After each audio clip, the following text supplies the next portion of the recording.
السلام علیکم استاد محترم۔ جی وعلیکم السلام۔ جی آج ہم نے یہ کور کیا حسن صاحب کے ساتھ کہ نبوت سے لے کے رسالت کا سفر اور رسالت سے آگے قوموں کو اٹھا جانے کا سفر جو ہے نا وہ دیکھا ہم نے۔ یہ جس پریسیجن کے ساتھ ہم اس کو بیان کرتے ہیں فکر فراہی والے، اور جس شعور کے ساتھ ان کی ذمہ داریوں کا احساس دلاتے ہیں، یہ کیا وجہ ہے کہ ہماری روایتی فکر کے اندر یہ چیز موجود نہیں ہے؟ نہ صرف ہمارے ہاں موجود نہیں ہے بلکہ جو یہودی ہیں یا جو عیسائی ہیں ان کے ہاں بھی یہ چیز نہیں پائی جاتی۔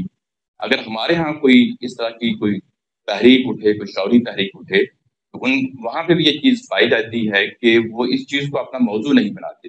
وہ اپنی قوموں کو تو اٹھانے کے لیے، اسلام کے لیے تو کوشش کرتے ہیں، لیکن اس پہلو سے کہ ہماری کوئی ذمہ داری ہے، ہم ایک بحیثیت قوم اس ذمہ داری کا جو احساس ہے، اس سے ایسے لگتا ہے کہ یہ کوئی ان کے ہاں یہ چیز نہیں پائی جاتی۔ ہم تمام جو ہمارے مسلمان ممالک ہیں، یہی صورتحال ان سب لوگوں کو درپیش ہے، ان سب جماعتوں کو درپیش۔ اس کا میرے خیال میں اس سے تعلق نہیں ہے، بلکہ قرآن مجید اور الہامی صحائف کو موضوع نہ بنانے سے تعلق ہے۔ میں کبھی اس کا اندازہ نہیں کر سکا کہ کیوں ہوتا ہے، لیکن ہوتا بہرحال یہی ہے کہ لوگ زیادہ تر روایت کی طرف متوجہ ہوتے ہیں۔ یہ حقیقت ہے کہ ہمارے ہاں کے جتنے گروہ، جتنے فرقے، جتنی جماعتیں میں نے اپنے زمانے میں دیکھی ہیں یا اس سے پہلے پڑھا ہے، وہ سب کے سب روایتوں پر کھڑی۔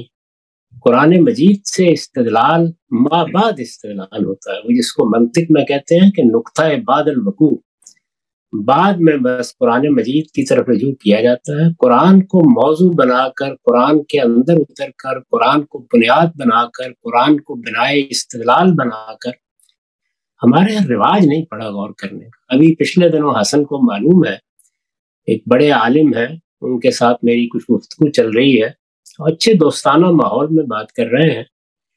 ان کو یہ بتانے میں بڑی دقت ہوئی کہ آپ اپنے منطقی مقدمات سے دین کو کیسے شروع کر سکتے ہیں۔ دین کو اللہ کی کتاب سے شروع ہونا چاہیے، پیغمبر کے حکم سے شروع ہونا چاہیے، لیکن روایت ہی اصل چیز ہے۔ آج ہی مجھے ایک پرانے عزیز دوست کے بعد سوالات حسن صاحب نے بھیجے ہیں۔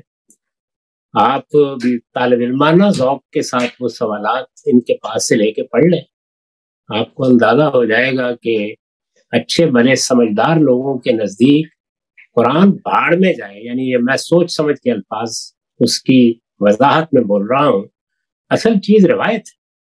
اور وہ پوری کی پوری تحریر آپ کو یہ بتاتی ہے، جن صاحب کے ہیں وہ بہت نفیس، بہت سمجھدار اور بڑے وسیع نقطہ نظر کے لوگوں میں سے، اس کے باوجود یہی صورتحال۔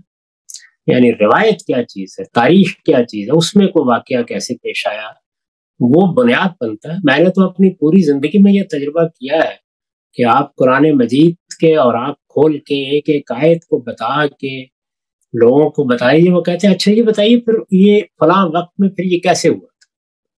تو یہ ہے انسان کے ساتھ مسئلہ۔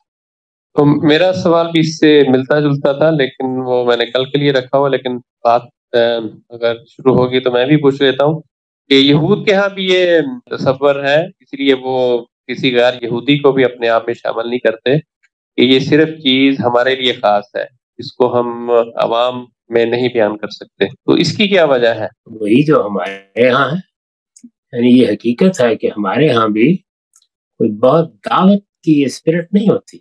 کبھی آپ خود مسلمانوں کے اندر جو علماء کے نزدیک لبرل طبقہ پیدا ہو گیا، اس کے ساتھ گفتگو سنیے لوگوں کی، یعنی اس میں یہ اسپرٹ یا یہ روح نہیں ہوتی کہ ہمارے بھائی ہیں، یہ ہو سکتا ہے غلط فہمیوں میں پڑ گئے ہوں، ہمیں ایک جذبے کے ساتھ ان کو قریب لانا ہے۔ اس میں بھی باقاعدہ گروہ بندی ہوتی۔ ہمارے یہاں بھی کم و بیش یہی صورتحال ہے۔ غیر مسلموں کو اللہ کی کتاب پہنچانے کے راستے میں آپ دیکھ لیجئے کہ آپ کی فقہ کتنی بڑی رکاوٹ ہے۔ قرآن مجید کو کوئی غیر مسلم ہاتھ نہیں لگا سکتا، اس کو دیا نہیں جا سکتا۔ اب یہ ہے کہ وہ اگر سنے گا تو کیسے سنے گا۔ تو اس طرح کی چیزیں ہر قوم میں پیدا ہو جاتی ہیں۔ ان کے یہاں بھی یہی ہوا کہ اللہ تعالیٰ نے ان کو ایک ذمہ داری دی تھی، ذمہ داری کو انہوں نے اپنی فضیلت قرار دے دیا،